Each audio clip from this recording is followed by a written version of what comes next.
ভালোবাসাটা খুব অদ্ভুত, তাই না? মাঝে মাঝে এটা এমভাবে আসে, তখন আপনি একেবারেই আশা করেন না। আমার সাথে ঠিক এটাই হয়েছিল। বয়সটি ভেজা, এক বিকেলে ওর সাথে আমার দেখা হয়েছিল। পৃথিবীটা ধূসর ছিল, কিন্তু ওর হাসিটা ছিল সূর্যের আলোর মতো।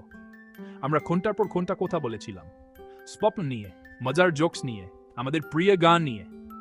ধীরে ধীরে আমাদের বন্ধুত্ব আরো গভীর কিছুতে পরিণত হলো, ভালোবাসা।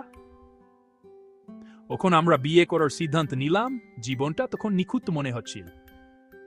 আমাদের ছোট বাড়িটা হাসি ঠাট্টা, অলস রবিবারের সকাল আর অফুরন্ত চায়ের কাপে ভরে থাকত।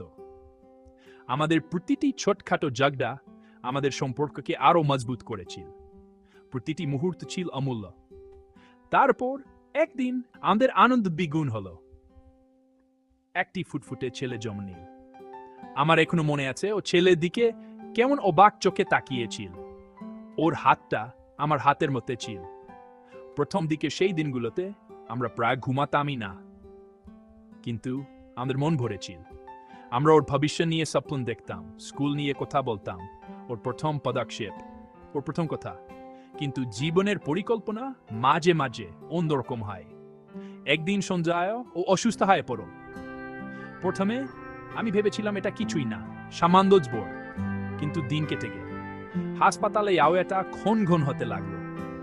আমি প্রতি রাতে প্রার্থনা করতাম একটা অলৌকিক কিছুর আশায়, আর তারপর ও চলে গেল। ঠিক এভাবেই আমার পৃথিবী থেকে রঙগুলো ফিকে হয়ে গেল। আমার ছেলের হাসি আমার একমাত্র অবলম্বন হয়ে রইল। ওখানেই ও হাসে, আমি ওর মধ্যে ওর কিছুটা দেখতে পাই। আমি ওকে গল্প বলি, একজন সাহসী সুন্দরী নারীর গল্প। এ আমাদের সবকিছু থেকে বেশি ভালোবাসত। লোকেরা বলে সব কষ্ট সারিয়ে দেয়, হয়তো দেয়, কিন্তু ভালোবাসা থেকে আয়।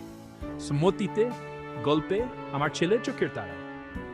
যদি আপনি গভীরভাবে কাউকে ভালোবেসে থাকেন, তাহলে আপনি বুঝবেন ভালোবাসা শেষ হয় না, এটা শুধু রূপ পরিবর্তন করে। আর হারানোর পরেও এটা আমাদের এগিয়ে যাওয়ার শক্তি যোগায়।